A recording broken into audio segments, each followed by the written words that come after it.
Hello, and welcome to the Jalopy and Friends podcast. I am Jalopy, also known as Jeff Sutton. To my left over here is Jacob Rippey, or Ripstick, and over here to my right is Preston Stewart, or as we call him, P-Car Preston, although he just bought some new cars that are not P-Cars. We'll talk about that more later. But today's topic for the podcast is we're going to be talking about automotive hot takes. So this might be a spicy one, gentlemen. Oh, yeah.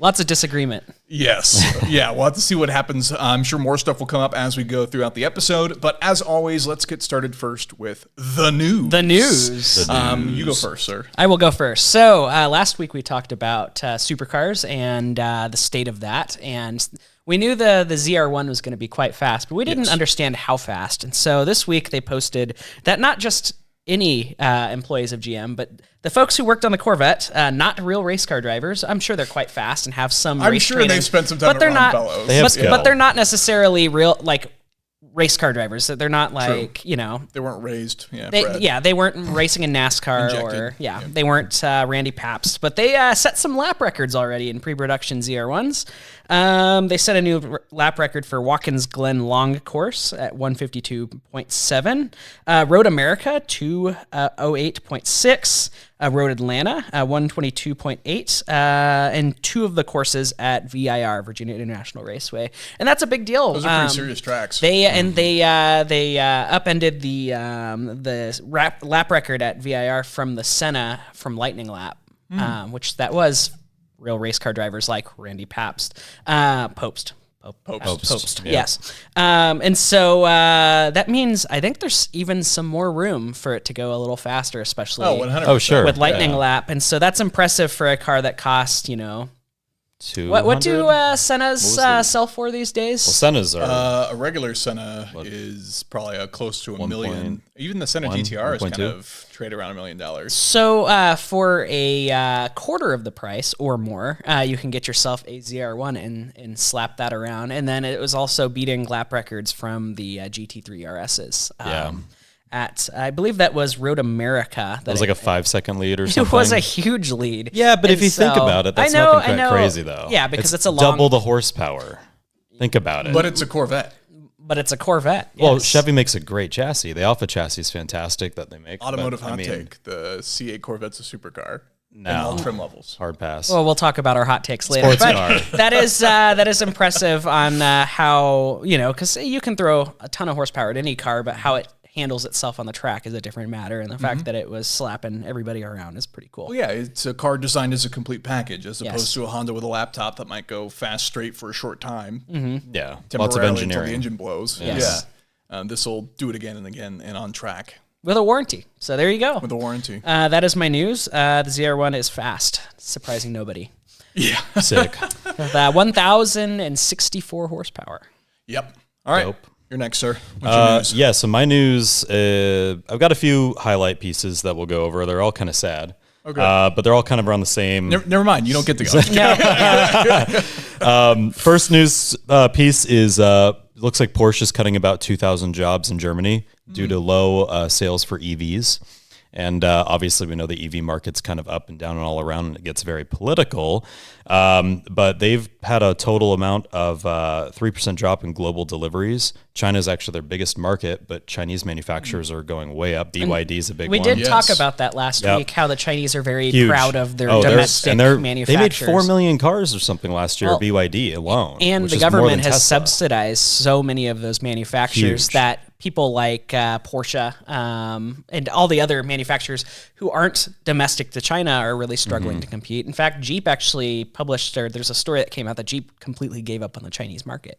Yeah, 100%. And so, like Porsche, that doesn't surprise anybody that they're struggling, especially because there's so high tariffs to sell there that their cars that they're competing against are so much cheaper in China than the Porsches. And so...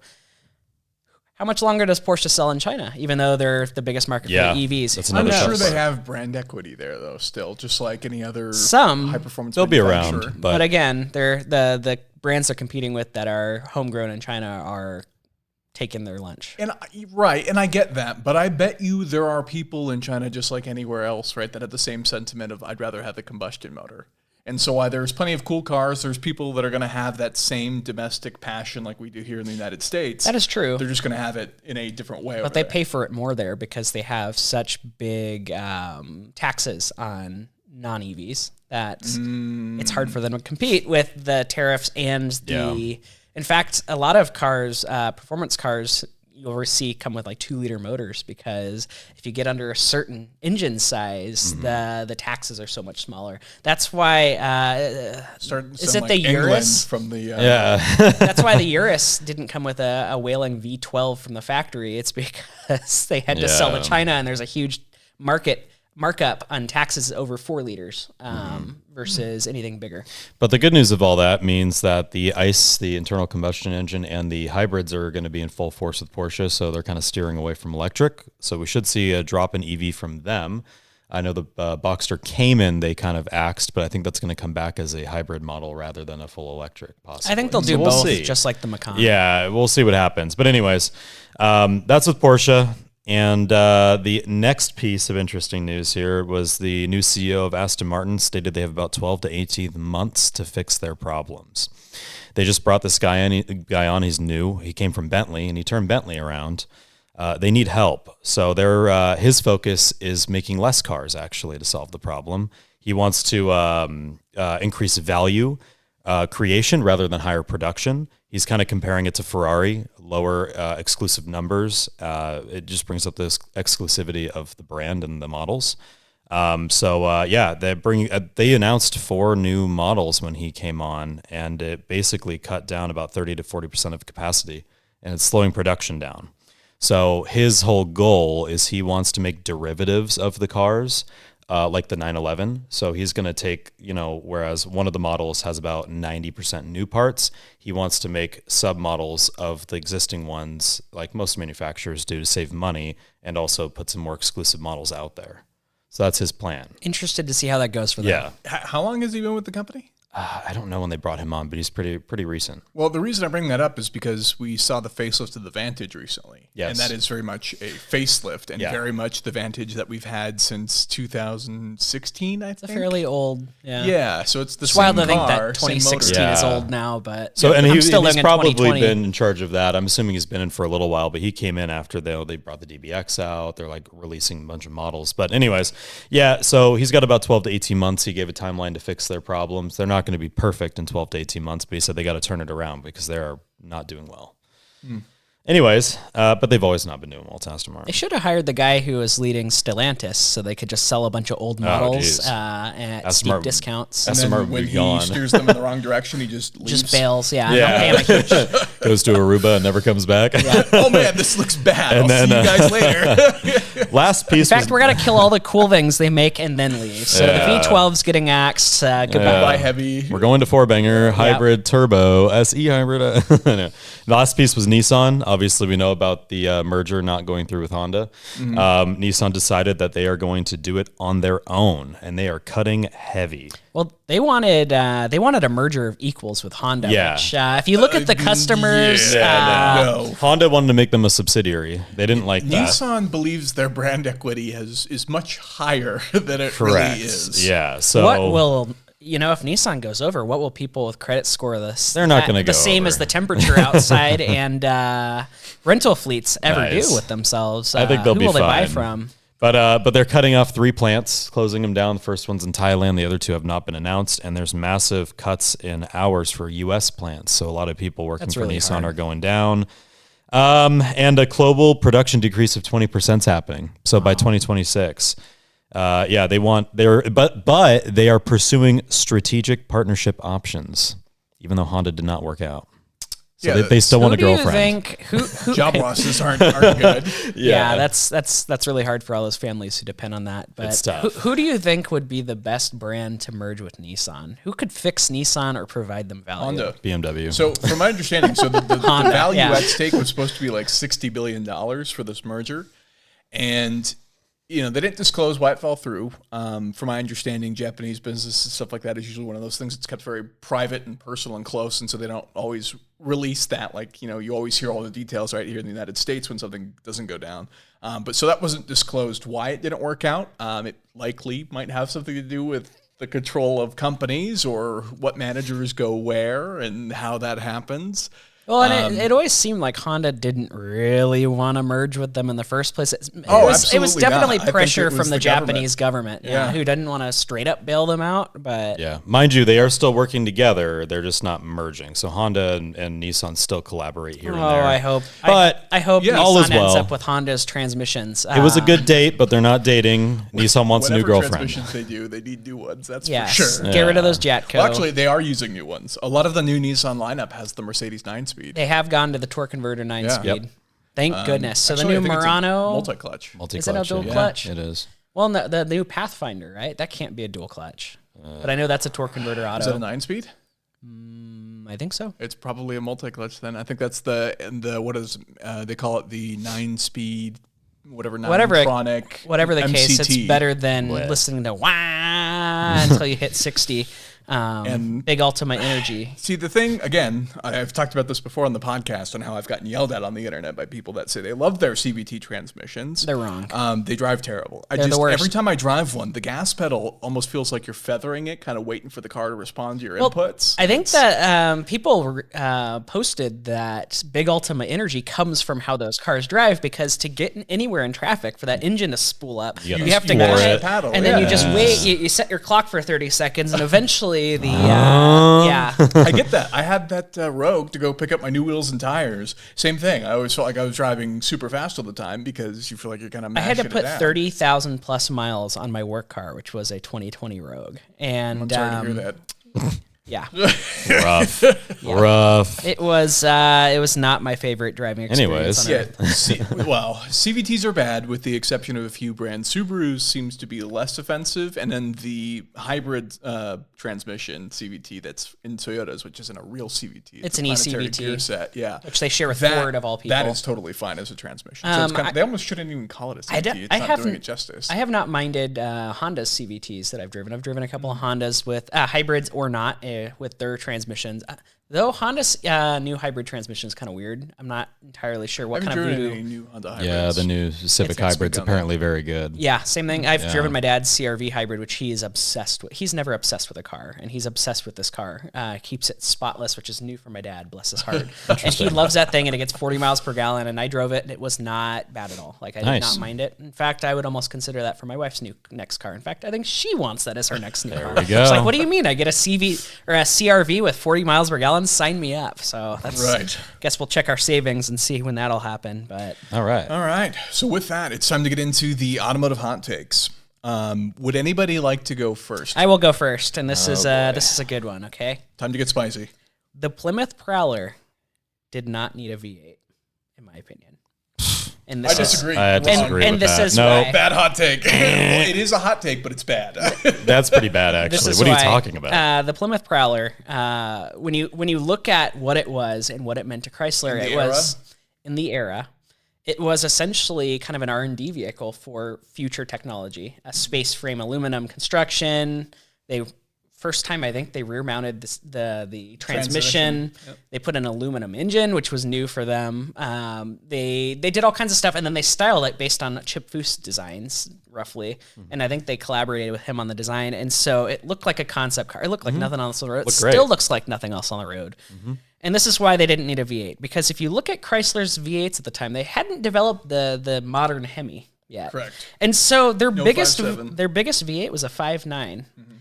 So it was an iron block 5.9 that made 245 horsepower. The V6 they put in made more horsepower with less weight, and that is why they did not need a V8, in my opinion. It kept the weight down, it fit, and it made more horsepower. And if they had the modern Hemi, maybe that would have been great in that. Though Yeah, I think it would this have is been just too- timing. I think it would have been too big because it had the big dual. The modern Hemi is a big Yeah. engine. It has the, Even the LS swapped prowlers I've seen have to have pretty extensive modifications. And the usually LS is result in- tiny. Right. It's a single that's overhead fair. cam and engine. would that transmission in the back be able to handle that power? Who knows? No. And It so, barely can handle its own ECU. and if you look at the Prowler, it was all new technology, even though a lot of the stuff they put in it was from, the parts bin for the inside of it, but to keep costs down.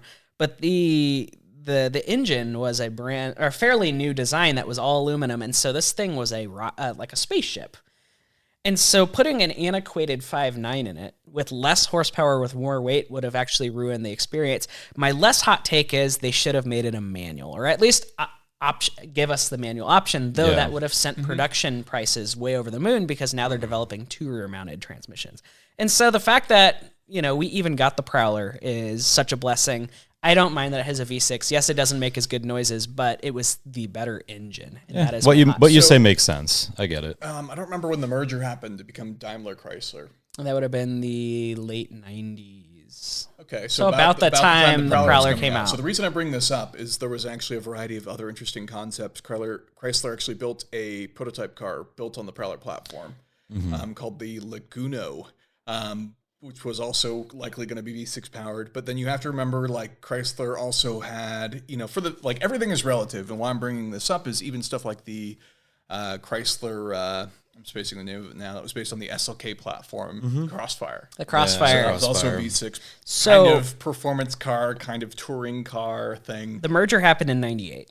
And so the development of the Prowler was kind of long done by 98. In fact, did you ever see the Prangler? Yes, you've talked about it. The Prangler isn't real. The Prangler can't hurt you. The Prangler. Jeez. And it's a YJ Wrangler back half with a Prowler front end. But so they wouldn't have been able to use anything from Mercedes because the development was over. I was trying to be optimistic if maybe there was a small displacement V8 or something. Well, the engine they put in the SRT6 Crossfire, the supercharged 6-cylinder out of the SLK, would have been awesome, and that offered a manual. But it wasn't a rear-mounted transmission. If I'm not mistaken. Yeah, obviously we would have all loved a V8, but it is a product of its era, and that is why my hot take is a less hot take. It makes sense. It's wrong. But I get what you're saying. What you say makes sense. But I think when you look at it, you're right, but you're wrong. Yes. It should have a V8 and that is by the why look. It is a hot take.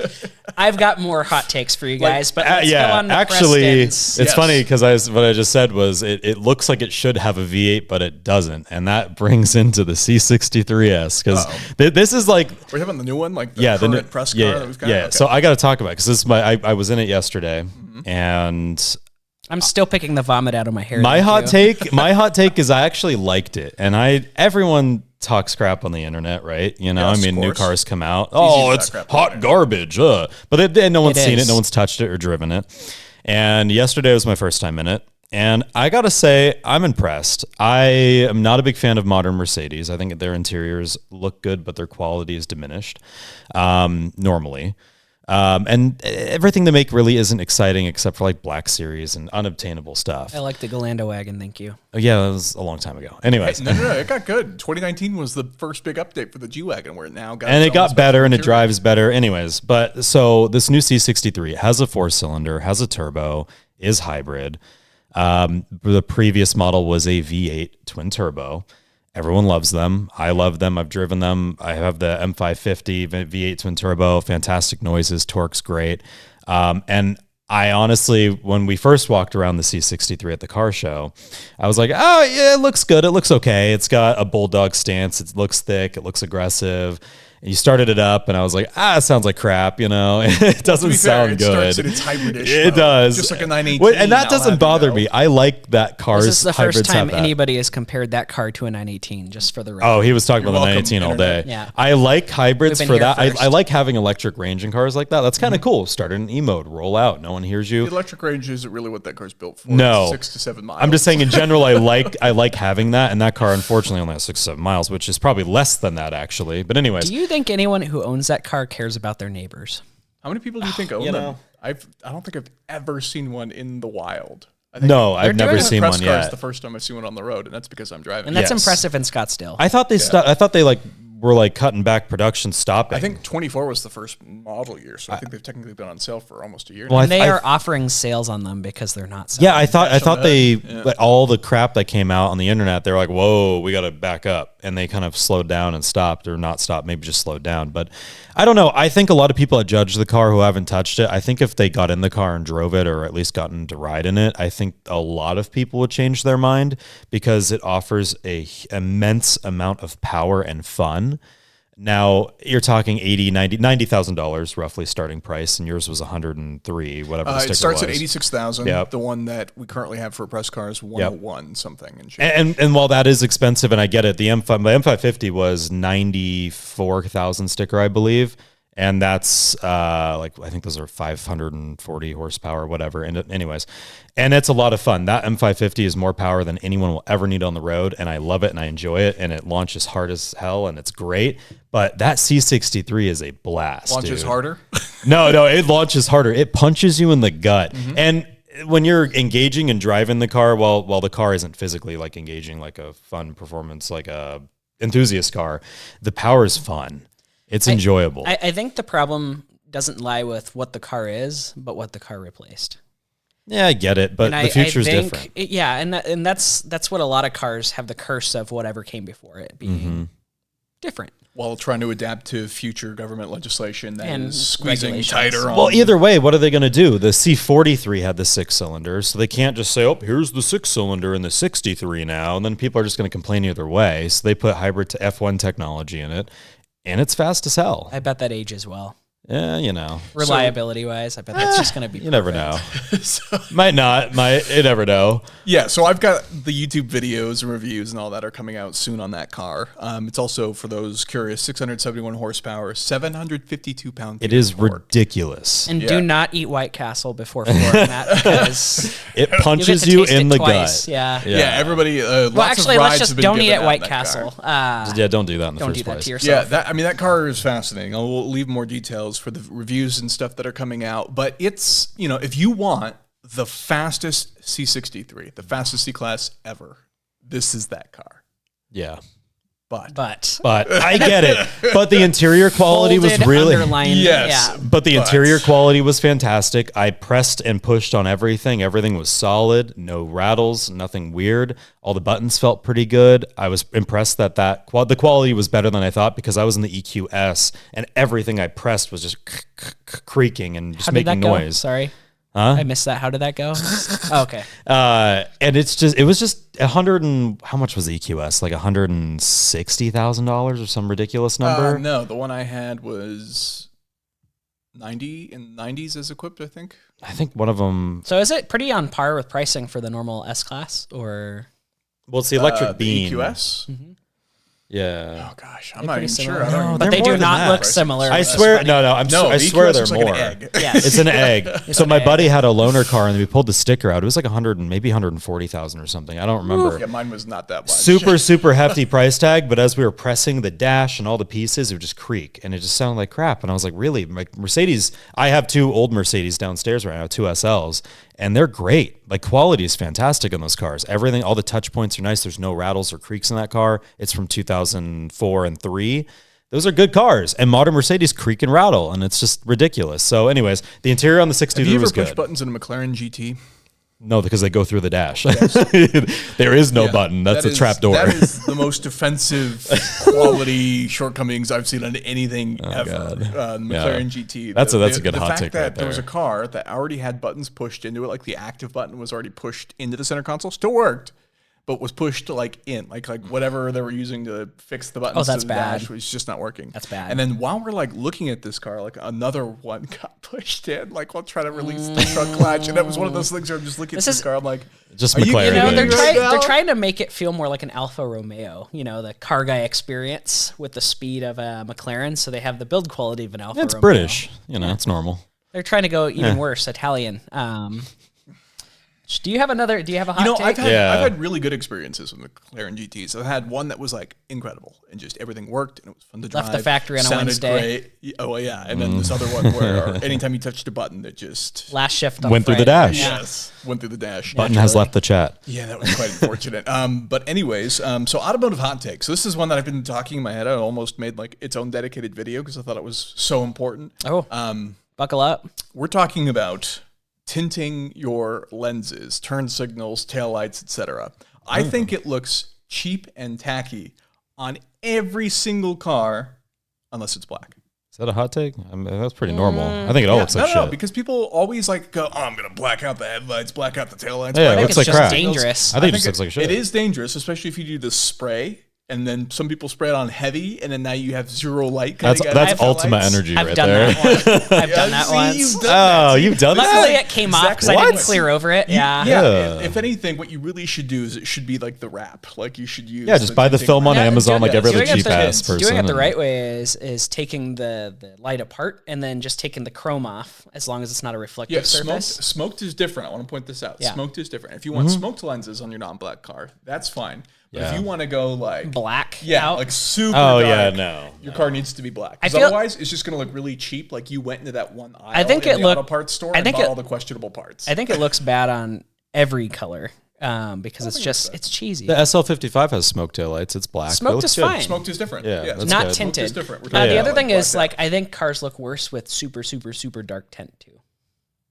Depending. Especially like a convertible where like maybe your Yes. top is down. Now and then fishbowl, like, I'm your not side saying windows like are up. every car should look like a fishbowl, but I'm saying like if it's just black windows, that's No. just dangerous. Range Rovers and Oh, G-Wagons. Yeah, I bought my R129 Mercedes that I bought had limo tint on it. That's and I remember dangerous. I was driving to the gym at night one time. And Can't see anything. Yeah, I rolled down the window. You had to so I pick- could check Yeah. traffic. You had to pick the human remains out of your grill. Yeah, Yeah. when after you the have fact. to start rolling down your windows To see out of your the car, curve you or Well, the my go line. far. wife's, my wife's car has legal tint, and I have to roll down the windows sometimes because it's just like at night if there's no lights out, like you can't see crud out Yeah, of it. while we're on the topic of you've gone too far, guy at Monterey Car Week with the super loud Porsche that wore earmuffs, your car is too loud for the road if you're wearing earmuffs to drive it. That's ridiculous. Yeah. And no one else wants to hear it either. Well, yeah, look, I'm all for exhaust. I think cars all should be a little bit louder, but there's a fine line between like just making it loud for the sake of being loud and then getting an actual like tuned exhaust where it sounds good. So there's another automotive hot take. Straight piping is terrible on 99% of cars. Very few cars actually sound good straight piped, and most true. need an exhaust system of sorts. Now, Very true. how many resonators or mufflers that system has, that can vary on the car. You know what cars do sound good straight piped? GT3s. Because they come from the factory V12s? straight piped. The Abarth 500s and the SRT Neons. Those sound quite good. Because they didn't come with mufflers from the factory. Interesting. Yep, they just had a cat and that was it. Yeah, Okay, well that's your hot take. that's fair. Kind of like 2 or 3 hot This takes is all this is fit going to that. be a fun one. Uh-oh. Ferrari on its current trajectory may fail in our lifetime. No. Ferrari's doing I well. think they might change, I think but I don't think they'll fail. I think on their current trajectory, that's what I'm saying. Because I don't believe that Ferrari has released anything super compelling other than, the very special editions. And even then, the SF90, the Roma, We're talking about in the last 10 years, 15 years, the last 5 years. Yep. I And I would say that their the 812 business was still being practice, produced. their business practice of how they operate is coming to light. And I think a lot of people are starting to get a little fed I up. don't think it's the practice. I think it's the cars being sold through the practice. Right? Yes. So Yeah. people were fine with owning 488s or 812s that then they could go buy the next Halo car like an SP3, right? But then now the cars they're buying, being forced to buy, are SF90s, which are tanking because they're like SF90 values seem to keep falling. I think last I heard is they're approaching $300,000 for a car that's over half. I think $500,000. Ed Bolian put out an awesome video on how Ferrari works these days to get the special cars, and the fact that you have to frickin' be on a race team now on their Cup Series, Participate in the Challenge or the Series. Challenge Yeah. Series. You have to own all the special cars, the old ones, the new ones. You have to spend $50 million They now want you to to buy get used Ferraris from the dealerships. from the dealerships. and buy some of the new models. I think people will get fed up with that, and the fact that everything is moving towards electric eventually. How does Ferrari differentiate themselves? Because it's certainly not their build quality. Everything's going to be fast. So how much brand cash does that prancing horse have when they're being so inconvenient to their owners that you have to be really special and spend I think it has tens enough. of millions of dollars? I think that'll wear off, and I think if Ferrari keeps that crap up, people are just going to go to other brands that treat them better. Yeah, and I think the real problem is, Doug DeMuro kind of pointed this out, there's so many rich people now buying these cars that Ferrari can't just kind of have them buy a car or two and then give them an SP3 or an F80. There's so few of those F80s or SP3s being produced that now Ferrari has to try and make a bigger, like, jump through fire, circle to Which is figure it out. dumb. And I think And that's gonna on alienate top of people. that, they keep introducing models that aren't that great, like the Pura Sangue. At least the Puro Sangway Puro Sangue is good. 12. Yeah. It might be good, That's but good. it's a Ferrari SUV, which is dumb. FUV.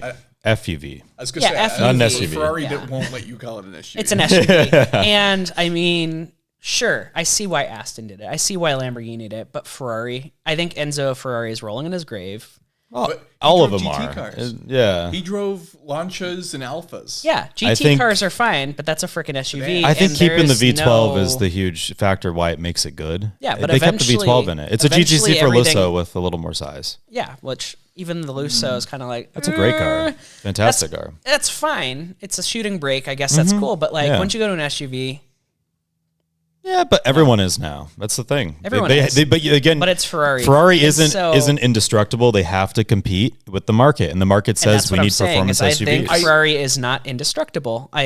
They're not. Well, yeah. So And I think it's- in the trajectory, and that's my hot take, is the trajectory they're know. going right now with all the hoops they're making people jump there's through, enough brand it's recognition. baloney. They'll be okay. How do they differentiate themselves when electric cars Ferrari. come out? I think they might have to change their strategy. Well, I don't think and maybe electric cars become are going to be more- again. No, I don't want to bring politics 20, into 30, it, but 40 years. But politics are really big and the influence in electric vehicles, and I don't think electric's the future fully. I think hybrid's obviously going to have its own pioneering age for a while now, and it's going to continue to grow. I think electric's going to be pushed off a little bit. Yeah, a little Yeah, bit, but hybrid is eventually what in Ferrari 50 to lineup is. 100 Yeah, it is. years. Both the 296 and the But SF90 again, are the age of the hybrids. hybrid is fresh, and when things change, people don't like to change. But over time, it tends to even out, and things will pick But right the back thing up. about the hybrids, though, is that I think it takes away from the driving experience of a pure driving experience. And Ferrari hasn't had a pure driving experience in quite some time once they got rid of the manuals and the 458s were great. But after that, like once they went hybrid and turbo, I don't know. I was gonna say, They I think lost some of the people- specialness. Some people say that naturally aspirated cars were the ones, the manuals and the naturally aspirated cars, which kind of stops with the 458. And if they need to, they'll which bring one off that's and only they'll sell them proven all. by the fact that when they were developing the C8Z06, they bought a 458 to compare it to, Yeah. and then the 488 The came out. NSX was also benchmarked with a 458. Well, let's not talk about the NSX because that's just proving my point that NA lost to the hybrids and that ruined the driving experience. And the Well, again, but they bought a 488 because that was the Yeah. newest latest greatest. They drove it around, they sold it, and bought another 456 because they were like, Yeah. that car doesn't drive as good as this car. If and they need to bring back those cars, they will. That's 12 cylindry. That's back to an NAV12. That's coming back. I mean, if they need to do what they need to do, they'll do it, and they'll sell every single model they make. They Is that will. one a hybrid? No, it's not. It's an NA12, isn't it? Dodici Cylindri? Yeah. which that's a good looking car. Is it not a? Is it a hybrid? No, it's not. I feel like we need to Google this now Yeah. because I heard those aren't selling very well. No. And to me, you would think a car that's reminiscent of the Daytona would sell well. That's the best looking Ferrari they've made in quite some time. I mean, the Roma looks fine too. I think the F80 looks okay. It's kind of reminiscent of the F40 and the F50, so it's trying to be I don't think this is a that hybrid. styling Dude. aspect. Yeah, I didn't think the 12 cylindry was a. No, I think it's an NAV12. Let me check. This is pretty important because this determines where that car sits in the lineup. Anywho, so yeah, I think Ferrari needs to change their ways. Or I mean, if everything goes electric, they're screwed. I have another hot take. If you guys don't have a whole lot, Looking at the power keep and going, torque, it for looks sure. like it's NA. Yeah, it's NA. 819 V12, horse, that's 65 similar degree, figures to the Dry sump. this is a less hot take. If I can do another one here, but for it. because I have a whole list of these because I have hot for takes it. on hot takes. Hit it. This is less hot take, but I think it's a lesson that Honda should have learned. Is that the Honda CRZ? You remember that, the coupe hybrid thing? yeah. Yeah, the cool thing. CRZ, yeah, that looked kind of like a CRX. I thought they looked cool. Yeah. The Mugen edition. Yeah, but they didn't sell. The CRZ would have succeeded if they had done 3 separate models of it. And so I think what killed it is a lot of things. They tried to make it everything to everybody without doing anything well.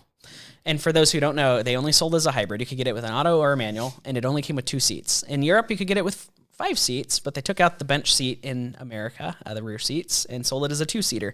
And I think they would have succeeded if they would have done 3 models. They should have done an LX, an SI, and an HF. The LX would have had the Civic drivetrain, or the Fit drivetrain would have come in auto, manual, had a back seat.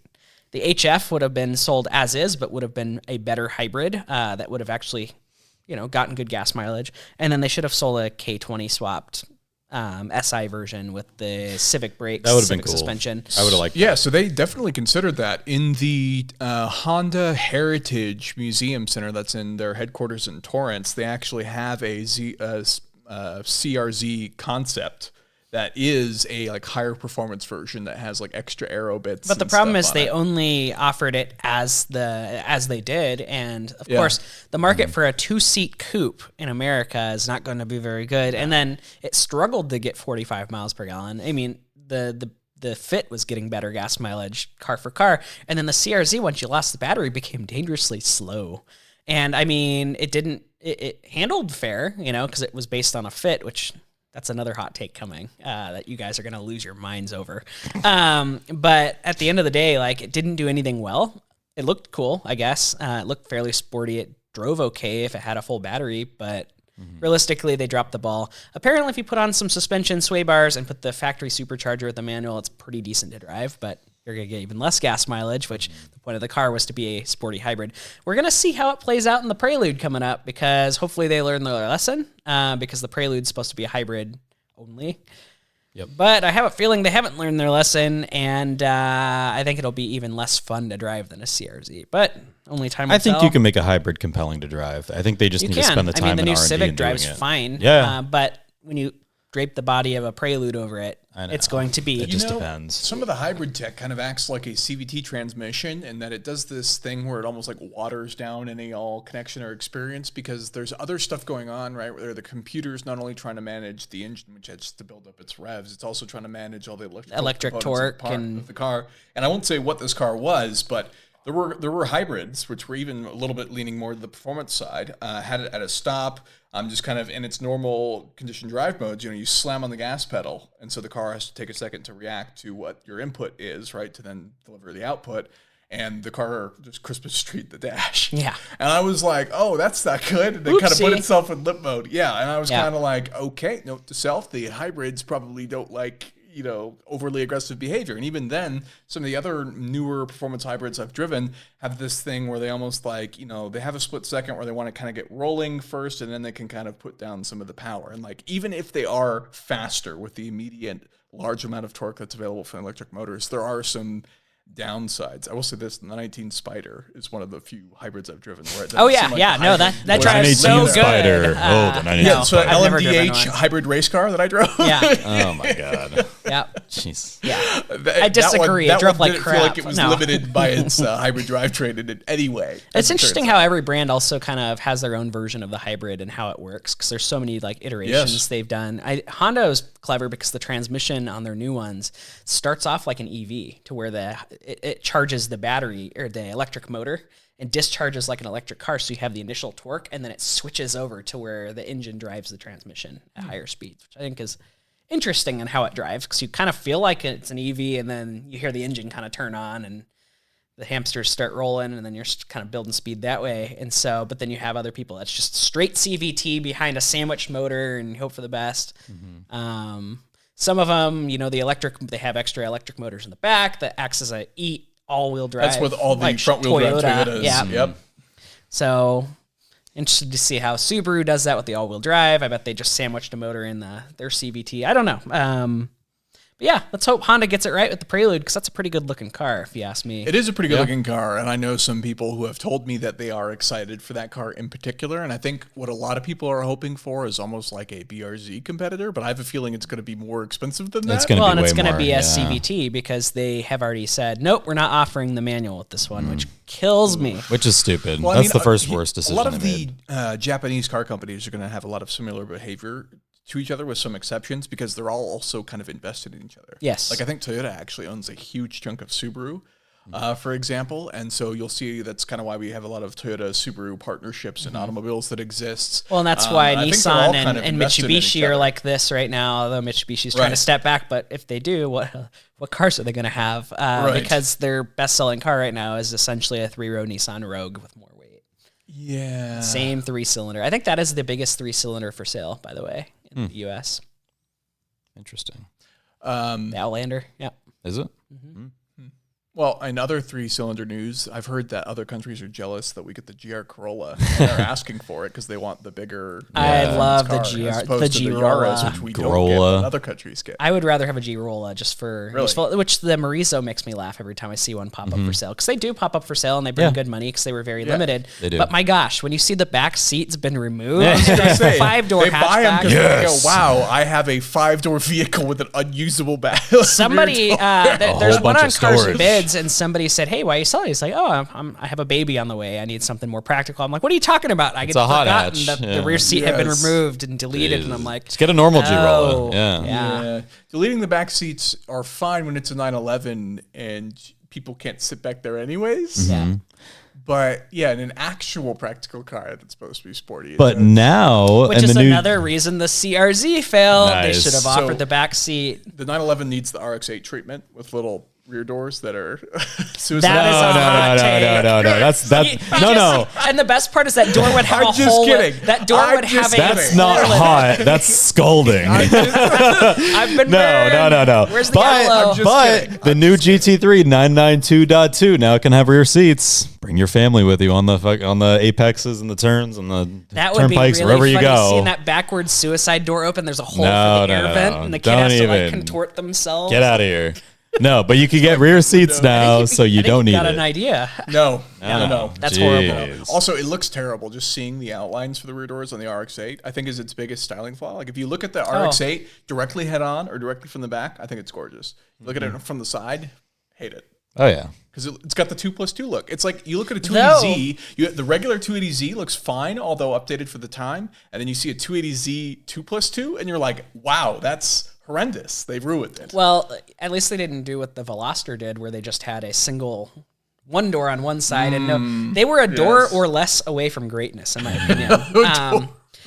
And you know what makes you really, what's hilarious is in other markets where it's right-hand drive, it's got a door on the opposite side, and so they Yeah. have a So body they have mold. two different molds. They have a body mold where they could have had a 4-door vehicle, but that would have been an accent, a spicy accent. And so, that was a door away from. Actually, but it that's could have not been a hot worse. take. What if it was No. built like 4 doors so they could do either side depending on what drive, and then they just put like a block panel? No, instead, don't they do could show you that. You could have been a door. It's like exhaust systems where they block one hole off. It's just one pipe. Fucking no. That would have been really, really offensive. That's disgusting as hell. Do you have another hot take? No, the C63 is my big one. I'm sure there's more there, but The Lexus LFA oh my gosh. Here we go. is a bit Oh, overrated.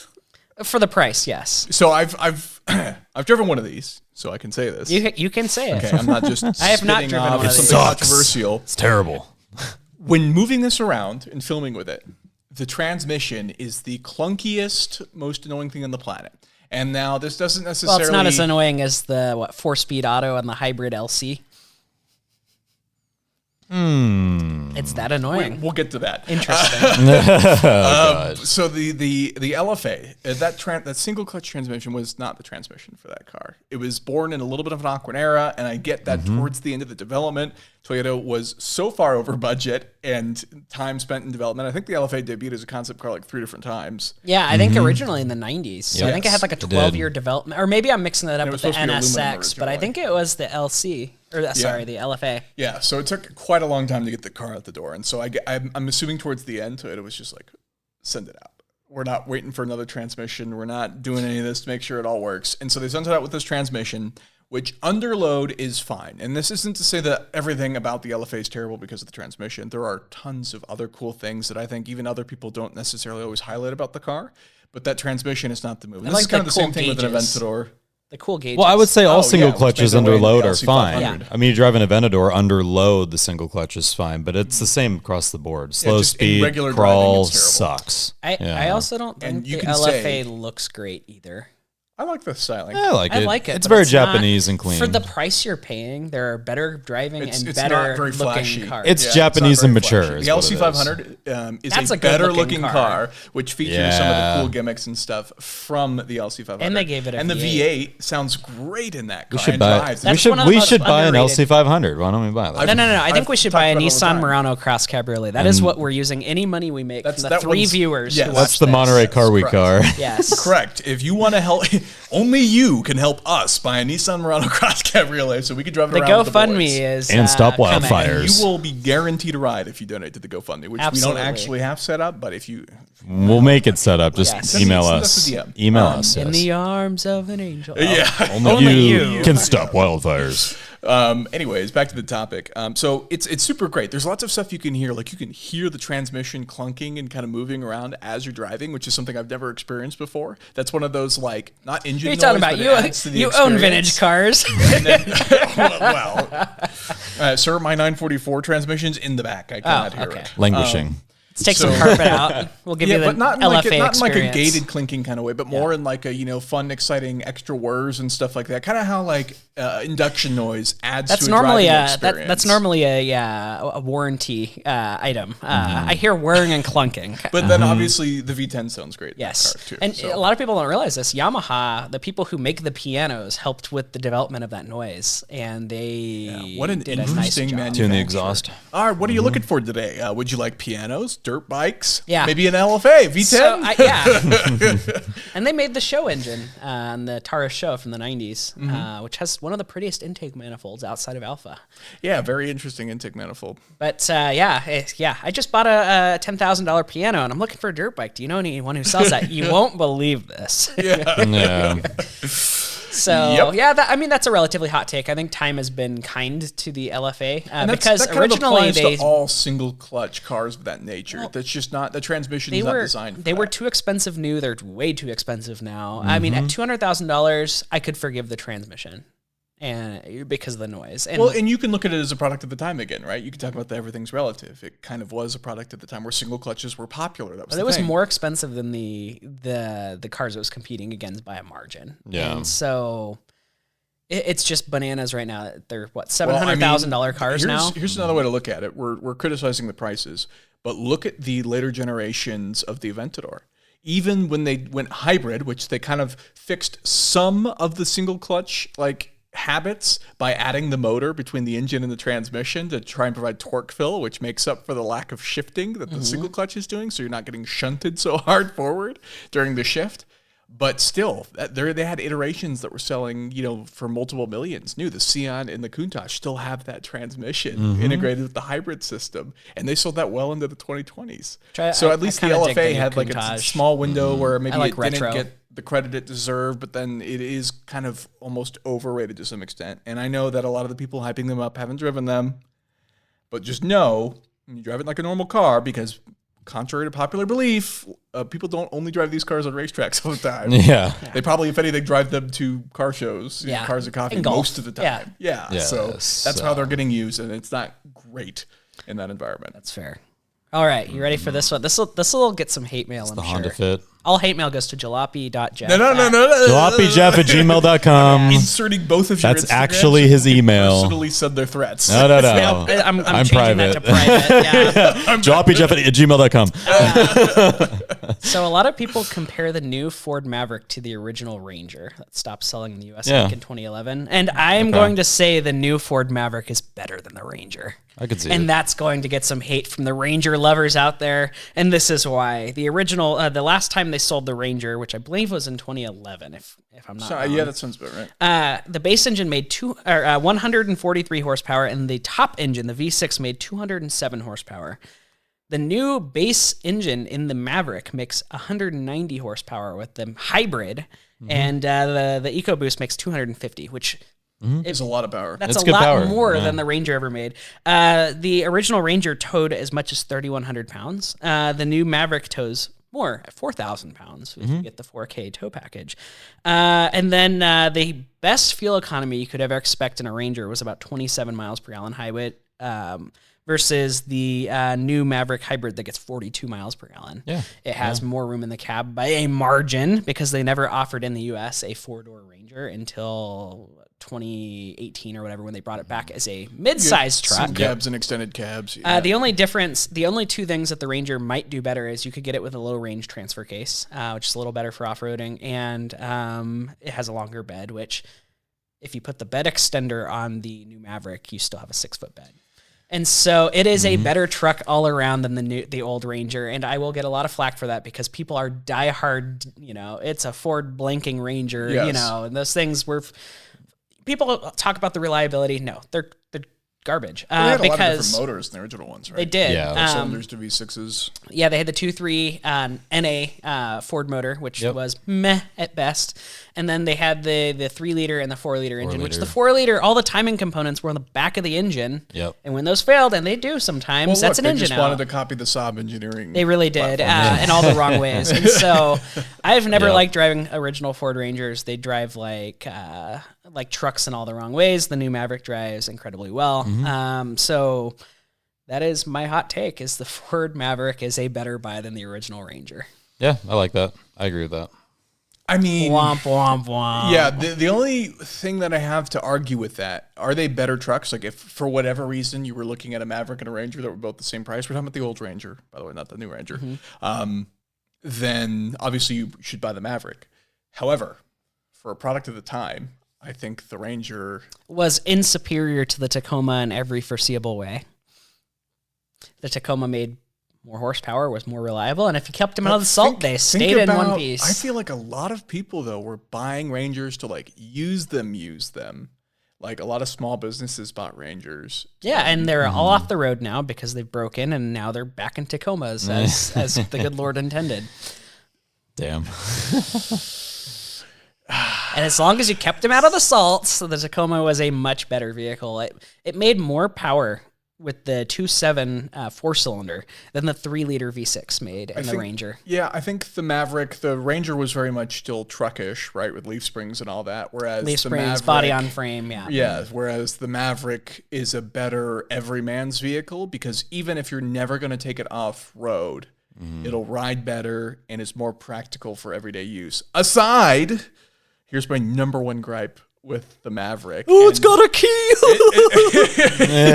Look at those pores as he pulls up in a C63 AMG. I talk about this on a regular... He drinks his water with his pinky up. You can confirm this by watching the review I did with my Maverick Tremor that I had on loan. Well, they do have push-button starts in the XLTs starting in 25. They do. And, but previously it was only the Lariat that could get push-button start. And my issue with this is even the Versa can have push-button start. So why is the Maverick, which is a more expensive vehicle from the get-go, not equipped with it from the factory? In this day and age, my question is, keyless entry should almost be like standard. With it has keyless entry. Not just keyless entry, but I can even open the door with the little Ford keypad on the side, and I can lock it. Which is a Ford staple, it's and been I around never for a get long rid of that time. because I know they got a rid ton of Ford owners that are a big fan of that. They got rid of it as a standard feature on the new F-150s and F-250s. You're kidding. And it's heartbreaking. You can option it now. Yeah, even Raptor R people talk about how much they love the You know how keypad. great it is Why when on my earth hands would are they get full, rid of I can that? just push the bottom two keys and it locks the truck, which is Yeah. so handy. But yeah, no, I literally do not Or if care you about need to the go key. to a creek day or, whatever, you don't want your keys you don't in have your to pocket carry for your whatever keys. reason. Yeah. Hardest there's part's tons remembering of- your code. Yeah. And the other cool thing about that keypad is the fact that it gives still secure access to your vehicle. So like say one of your buddies needs to get in your vehicle, but you don't really trust him because he's had a few drinks.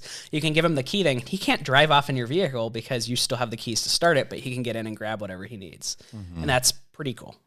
Is that a situation you end up in a lot? No, but Rare occasions. some of my friends I don't trust with my cars.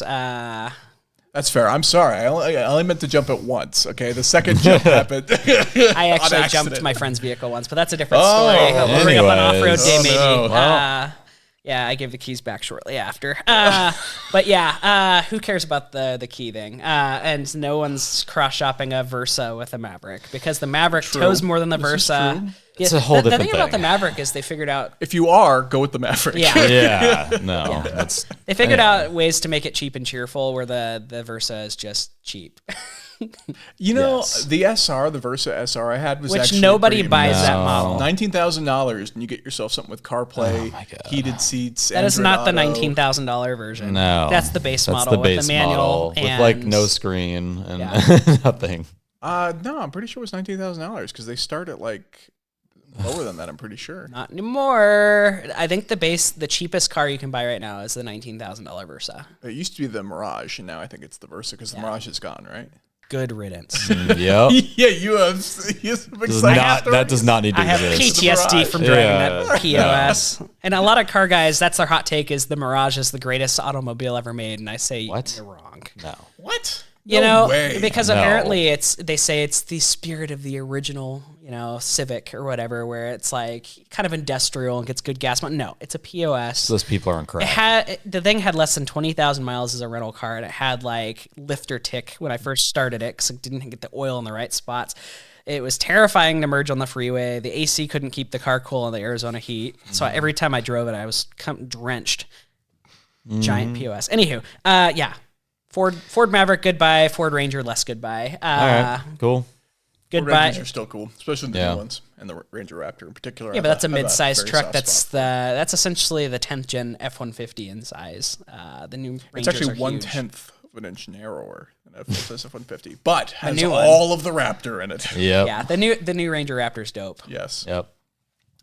Oh, you don't have another hot we're good. take. Okay, Jeff, do you have any more hot takes? Because I have the hottest take of them all to end our episode. Well, let's hit it then. 'cause Yeah. we're- I got a little bit distracted, so you go for it. I don't have anymore. So people always say Miata is always the answer, right? No, the answer should be Honda Fit, Wrong. and this is why. Nope, you're wrong. Here we go. I have taken the liberty to compare the NA Miata and the Honda Fit, the 3rd gen. They actually, based on car and driver testing, the 1st gen Miata and the Honda Fit had the same skid pad readings on their course of 0.82 Gs.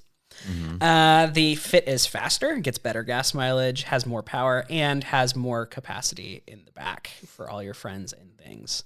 The Honda Fit is the best automobile that nobody buys. Just the NA really you're talking about, right? the NA Miata. That's yeah. it, not the MB and But that's the most beloved Miata. Yeah, if you want an NA Miata, want to be different, and want something that's still fun to drive, then you can buy a Honda Fit.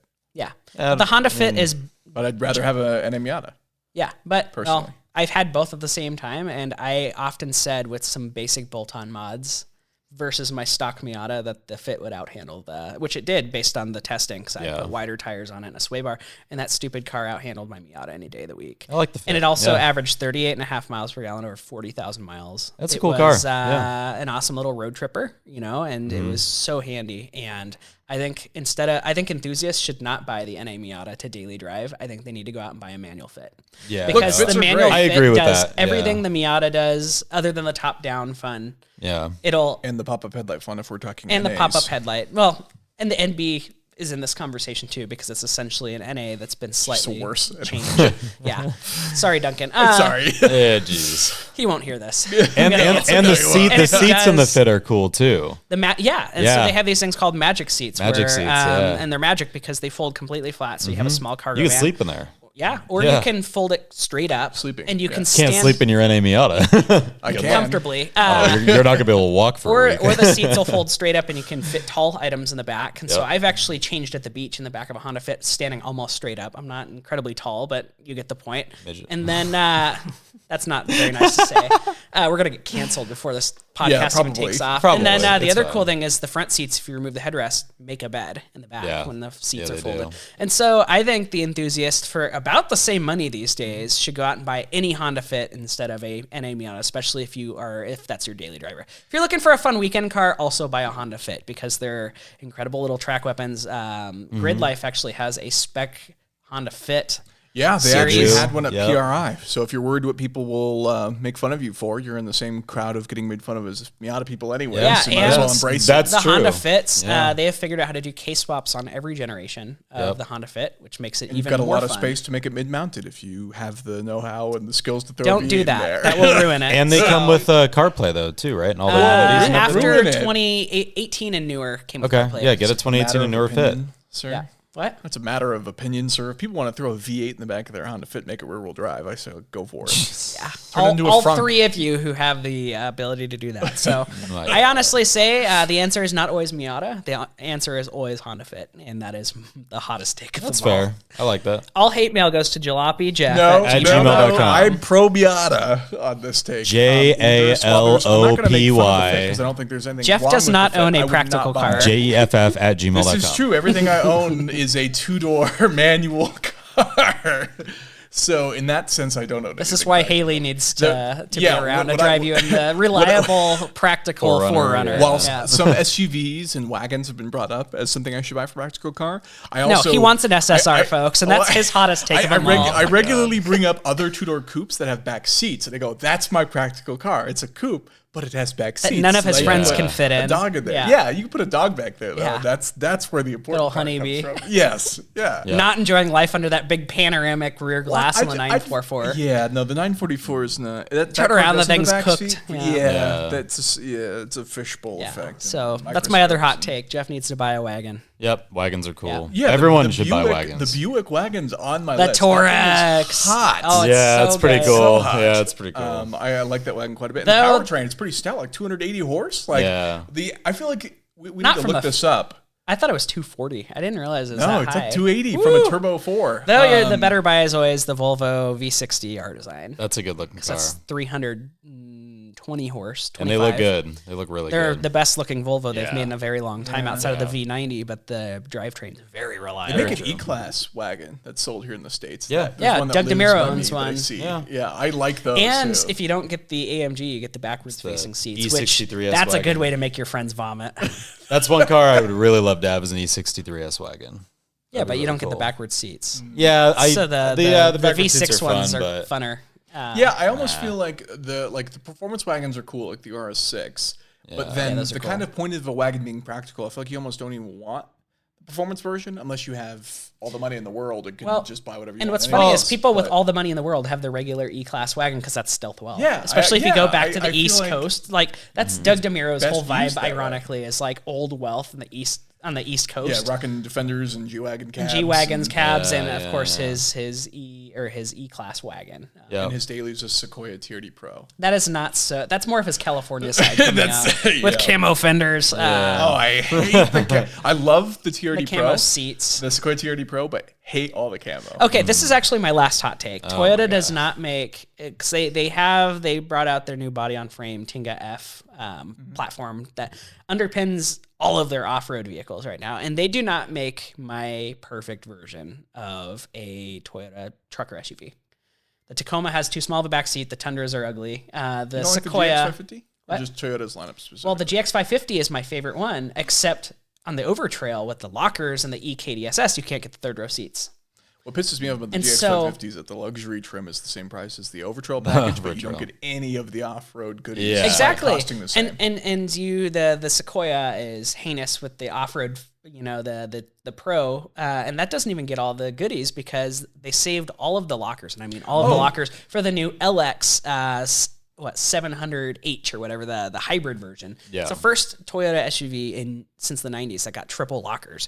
So the best one in the world would be the body of the new Land Cruiser with a third row seat from the GX, the V6 twin turbo out of the GX with the triple lockers from the LX. That's the perfect Toyota SUV with the cool styling, the great colors, heritage blue, and even then, the Land Cruiser, freaking heck, man, you can't even get all the good stuff anymore with the circle headlights because you have to buy the square headlights, which are less cool to get all the good features. But first edition, but you still, which they don't make anymore.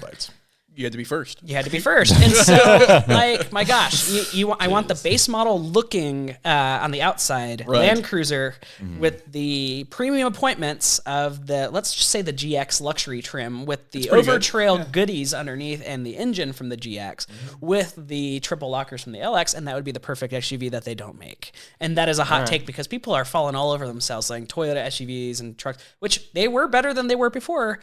But my gosh, come on, give us the good one. I want useless third row seats. I want all the off-road goodies, and I want the look of the new Land Cruiser. Yeah. With the twin turbo V6. You brought up actually another automotive hot take that I have in relevance to the new vehicles. I feel that the new Tacoma and 4Runner are overstyled. It's too much. Oh, they look good especially to me. when you get the off-road packages that add even more. No, they look good. I think they look great. Good. They look like a bulldog. Shut up, Jeff. They look good. Too much. They look good. No, I think overstyled. I think my problem is the Tundra. I like the Tundra. The Tundra looks good. No, The Tacoma looks really the good. stock Tundras all look like hot garbage until you put 35s or 37s on them. Oh, they look really good with 35s. No, that's the only way they look good. You want to talk about really a wimpy good. looking truck until especially the base, Gladiator. Base Gladiators are. No, they look like you need 37s on a Gladiator at minimum. That's the only way they You want to know good. what looks like garbage? It's the new Tacoma with the non-performance trim with the tailpipe. It sticks out this far below the bumper. Really? And the bumper they tuck up for off-road, but the base models have leaf springs that the new exhaust has to clear. Because only the upper models get coils. And so the SR trim Toyota Tacoma with the stock exhaust is the most mind-boggling ugly thing you've ever seen. The off-road trims, they have a dumped turn down, actually, from the factory. Yeah. That gets rid of the bad look, but to clear the leaf springs, they had to move the exhaust but that low over the bumper that's tucked up for off-roading that vehicle will never do, and it drives me bananas. And that's my view of the new Tacoma. That's the one part they really messed up on the styling. Is the fact that it looks like a poly shape, like poorly rendered. No finishing. Looks like if you put your graphics on low in a video game. No, that's the Cybertruck. Chappy. That's the Cybertruck. That too. Or you know what? Actually, the Cybertruck's not even completely flat. Like fun fact, if you actually were to measure it, it has like slight curves and stuff to it. So even though it looks like it's built in a playground with just slab-sided sheets, it has some slight curvature to it. You know what the number one law of car design is don't put triangles on your car. I'm talking to you, Hyundai Elantra. What about Lamborghini? Lamborghini does triangles. They're ugly. What? They look like cockroaches, according to my wife. That's her hot take, even though she's not here. Yes. Anyway. Cool. Anywho, well, that has been our hot take episode. All hate mail again, jalopyjeff@gmail.com. JALOPYJEFF@gmail.com. That's the I one. will be happy to just forward And it his straight address to the trash. is... No, I'm kidding. And we know where. Want to tell him in person? DM me. I have his address. I know where he lives. So there you have it. You can tell us whether we're wrong or not using the comments down below. If you did enjoy this episode, if you didn't enjoy it, just scroll away. Don't do anything. It's really not necessary. But if you did enjoy it, we'd love to hear your feedback. Please rate the show and let us know what you think. If you're on YouTube, make sure you get subscribed. Just FYI, this podcast is everywhere. YouTube, if you want to see our lovely smiling faces as we make bad jokes and hot At least takes. for half the episode when the camera hangs in there. Yes. Otherwise, it'll just be awkward photos. Or you can check us out on whatever your preferred podcast listening platform is. Yep. And Jeff has an OnlyFans, so check that. I'm kidding. He does. Only cars. $5 a month. So there you have it. That's the end of it. Thank you so much for watching/listening, and we will see you guys in the next one. Cool. Boom.